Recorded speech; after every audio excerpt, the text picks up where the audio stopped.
Supreme CJ Bhushan Ramakrishna Gavai, B R Gavai తండ్రి రామకృష్ణ సూరిభాన్ గవాయ్ మహారాష్ట్ర అమరావతి లోక్సభ సభ్యునిగాను రాజ్యసభ ఎంపీగా కూడా పనిచేశారు.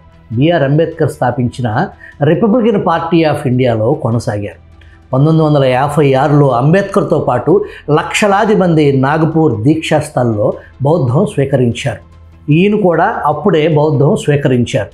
ఇక ప్రస్తుతం సుప్రీంకోర్టు ఘటన జరగటానికి ముందు కొన్ని పరిణామాలను పరిశీలిద్దాం.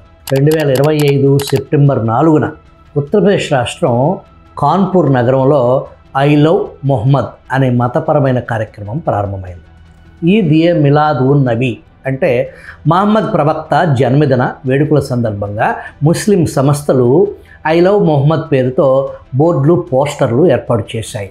కాన్పూర్ తర్వాత ఐ లవ్ మొహమ్మద్ పోస్టర్లు బరేలీ, లక్నో, ఉన్నవ్, మౌ వంటి ప్రాంతాల్లో వేగంగా విస్తరించాయి.